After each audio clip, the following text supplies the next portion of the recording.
Hello guys. Welcome back to our YouTube channel Anira academy. Bihar शिक्षक भर्ती TRE 2.0 से संबंधित सभी अभ्यर्थियों के लिए काफ़ी इम्पोर्टेंट सूचना आज यहाँ पर जारी की गई है। लगातार कई चीज़ें आज आप सभी के लिए निकल कर आई हैं, फिर वो चाहे भाषा अहर्ता को लेकर हो, आपकी आपत्ति को लेकर हो, और जो आपके परीक्षा कैलेंडर में बदलाव किया गया है उसको लेकर हो, या फिर जो आपके साथ एक नया तरह का एक धोखा हुआ है वो चीज़। सारी चीज़ें मैं आपको दिखाने वाला हूँ। कई सारी अपडेट आ चुकी है, मैं सब आपको दिखाऊंगा, ध्यान से देखिएगा। ये देख सकते हैं सारी चीज़ें मेरे पास है, अभी मैं आपको सब दिखाने वाला हूँ, ध्यान से देखिएगा। ये सारी चीज़ें हैं, एक एक कर मैं आपको सारी चीज़ें विगतवार समझा दे रहा हूँ, ध्यान से देखिएगा। बहुत ही इम्पॉर्टेंट आपके लिए चीज़ें आज निकल कर आई हैं, बहुत सारे छात्र इससे प्रभावित होने वाले हैं। ध्यान से देखिएगा, चैनल पर नए हैं सब्सक्राइब जरूर कर लीजिएगा, हमेशा ऑथेंटिक अपडेट आपको यहाँ से मिलती रहती है। देखिए, सबसे पहले ये नोटिस हम पढ़ लेते हैं। लिखा है बिहार की तरफ से नोटिस जारी किया गया है। बिहार अध्यापक नियुक्ति प्रतियोगिता परीक्षा 27/2023, टीआरई 2 की बात हो रही है। विज्ञापन संख्या 27/2023, विद्यालय अध्यापक संबंधित नियुक्ति पत्र प्रतियोगिता परीक्षा के परिणाम माफ करेगा परीक्षा फल से संबंधित शिकायत आपत्ति शपथ पत्र के माध्यम से दर्ज कराने हेतु दिनांक 28/12/2023 को सूचना प्रकाशित की गई थी तथा लोक में जिन अभ्यर्थियों द्वारा ऑनलाइन पोर्टल पर शिकायत आपत्ति दर्ज की गई है, और यदि अभ्यर्थी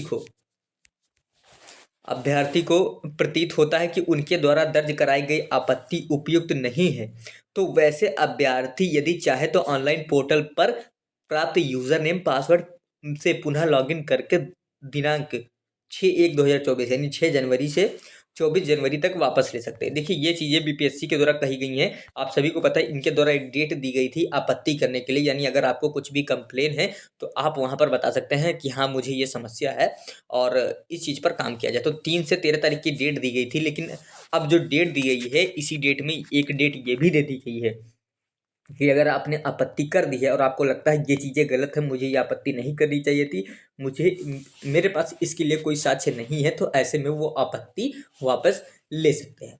मुझे लगता है ये बीपीएससी ने थोड़ा दिमाग लगाया, क्योंकि मुझे लगता है सभी लोग भाषा को लेकर ही आपत्ति करेंगे, तो इसीलिए वो थोड़ा डराने की कोशिश कर रहे हैं, आई थिंक। तो ये चीज़ें हो सकती है, लेकिन अगर आप सच हैं तो आप आपत्ति ज़रूर करें, बिल्कुल भी ना डरें। अगर आप सच हैं तो आपत्ति ज़रूर करें। और चीज़ें मैं आपको दिखा दूँ, ये तो सिर्फ आपत्ति को लेकर है। अगर हाँ वापस लेना चाहते हैं तो आप वापस ले सकते हैं, बस। अब एक नोटिस ये भी देख लीजिएगा, यहाँ देखिए। लगातार इतनी चीज़ों का अब खुलासा हो रहा है आप सभी के सामने कि मैं क्या ही बताऊँ, बहुत बड़ी अपडेट मिल रही है। देखिए क्या लिखा है, कार्यालय जिला शिक्षा पदाधिकारी नालंदा से ये नोटिस जारी की गई है। 5 तारीख को नोटिस जारी की गई है। देखिए यहाँ पर लिखा क्या गया है, कार्यालय आदेश। प्राथमिक माध्यमिक उच्च माध्यमिक विद्यालयों में बिहार लोक सेवा आयोग के विज्ञापन संख्या 26/2023 टीआरई 1 में अनुशंसित का मतलब जिनका सब चीज हो चुका है, अनुशंसित विद्यालय अध्यापकों को विद्यालय पद स्थापन पत्र निर्गत हो चुका है, लेकिन संबंधित विद्यालय अध्यापक द्वारा काउंसलिंग के समय विद्यालय में योगदान के समय प्रस्तुत किए गए शैक्षणिक प्रमाण पत्र के आधार पर निम्नांकित विद्यालय का वांछित योग्यता अभिलेख नियुक्त योग्य नहीं पाया गया। मतलब पहले तो उन्हें योग्य साबित किया गया और फिर योग्य नहीं, उनको भगौड़ा साबित किया गया, और उनके ऐसे लिस्ट के नाम भी दिए गए हैं।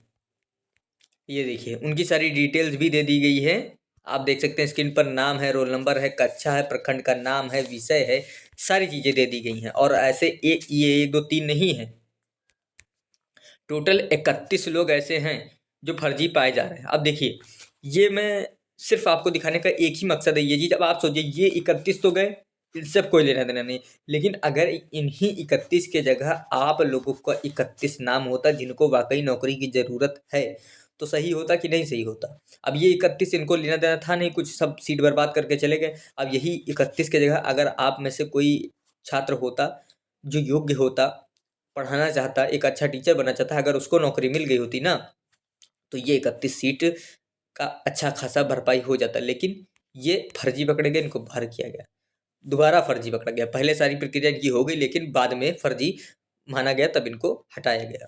तो ये चीज़ें देखनी चाहिए पहले ही सरकार को कि हाँ अगर ऐसे छात्र हैं तो इनको हटाएं, और जो योग्य हैं, वाकई में पढ़े लिखे हैं, समझदार हैं, उन छात्रों को मौका दिया जाए। और फिर चाहे अगर 1 नंबर कम भी हो तो उनको मौका दिया जाना चाहिए था। माना किसी कारणवश एक नंबर कम हो गया तो इसका मतलब ये नहीं वो छात्र कमज़ोर है। अब बात कर लेते हैं कि भाषा अहर्ता को लेकर कोर्ट केस में क्या अपडेट है, साथ ही यहाँ पर आपकी जो परीक्षा जो कैलेंडर जारी किया गया इसमें बदलाव क्या है। देखिए यहाँ पर सबसे पहले अगर हम भाषा अहर्ता की बात करें तो ये भाषा याचिका डल चुकी है। जो सुनवाई है आपको 8 तारीख या 9 तारीख में आपको सुनवाई देखने को मिलने वाली है। जब आपकी हियरिंग होगी उसका सारा परिणाम एकदम ऑफिशियल आपको यही चैनल के माध्यम से दिया जाएगा, तो आप उसके लिए बिल्कुल भी परेशान ना हो, आपको अपडेट यहीं से मिल जाएगी। भाषा के बारे में आप समझ ही गए होंगे, सप्लीमेंट्री रिजल्ट वगैरह आप सभी को पता है, तो वो चीज़ें बताने का कोई यहाँ पर फ़ायदा है नहीं। जो हाँ चीज़ें ये आपके लिए थोड़ी बहुत आई हैं। क्या लिखा गया है, हाँ 2 सेकंड में यहाँ पर थोड़ा जूम कर दिया हूँ। माध्यमिक पात्रता परीक्षा एस्टेट 2024 के परीक्षा का आयोजन की संभावित तिथि 1/3 से 20 तक है। 1 से 24 तक, यही 1 से 24 तक है। और कहाँ गया डीएलएड कोर्स, 2 सेकंड मैं आपको दिखा दूँ सारी चीज़ें। एस्टेट हो गया, ये डीएलएड कोर्स हेतु सत्र 2023 और 25 नामांकित प्रशिक्षुओं का ऑनलाइन पंजीयन आवेदन स्वीकार करना, इसकी डेट दी गई है 27 से 7 फरवरी। यहाँ पर देखिए लिखा है माध्यमिक शिक्षक पात्रता परीक्षा एस्टेट।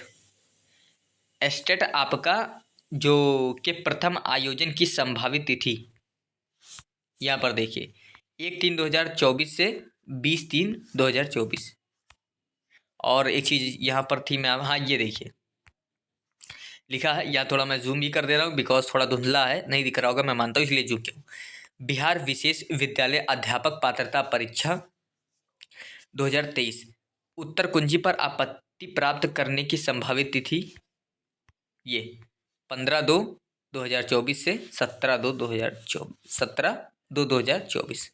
और यहाँ पर क्या है, पंजी पर आयोजन संभावित, हाँ ये देखिए बिहार विशेष विद्यालय पात्रता परीक्षा BSSTT 2023 के परीक्षा आयोजन की संभावित तिथि यहाँ पर दे दी गई है, वो है 22/1 से और यहाँ पर 30/1। इससे आपकी अच्छी खासी वैकेंसी भी आने वाली है, तो इस पर आप लोग ज़रूर ध्यान रखिएगा। तो ये थोड़ी बहुत चीज़ें थी, तो मैंने सोचा आपको बता दूँ, बताना थोड़ा ज़रूरी है। और हाँ यहाँ पर भी थोड़ी अपडेट है, आप देख सकते हैं लिखा क्या है। माध्यमिक शिक्षक पात्रता परीक्षा एस्टेट 2024 का परीक्षा फल जो है वो आपको मई में आपको परीक्षा फल यहाँ पर देखने को दिखेगा। और डीएलएड संयुक्त परीक्षा फल आपका अप्रैल में। सारा आपका TRE 3 से पहले ना जितने भी आपके होते हैं सभी का एस्टेट का, उसके बाद डीएलएड वगैरह सबका रिजल्ट दे दिया जाएगा, ताकि आप एकदम योग्य हो जाएं। ये अपीयरिंग वाला मैटर अब ना ही रहे तो ज़्यादा बेटर है। अपीयरिंग होता है, छात्र फिर सीटेड में कहीं और एस्टेट में पास नहीं होते हैं, बाद में पता चलता है वहाँ तो सिलेक्शन हो गया, सीटेड में फेल हो गए। तो ये चीज़ें सरकार अब नहीं करेगी इन सब चीज़ों से। वैसे ठीक भी है, अपीयरिंग वालों के लिए यही अब ठीक है कि पहले भाई पेपर दे दो, पास हो जाओ और आगे आओ, भर्ती में शामिल हो। चलिए सारी जानकारी मैंने आपको दे दिया। और हाँ जो भी अपडेट आएगी आपको इसी चैनल के माध्यम से एकदम ऑथेंटिक विद प्रूफ के साथ प्रोवाइड की जाएगी। तो चलिए सब्सक्राइब कर लीजिएगा, अगर वीडियो अच्छी लगी हो तो लाइक कर दीजिएगा और शेयर भी कर दीजिएगा। मिलता हूँ मैं नेक्स्ट वीडियो में।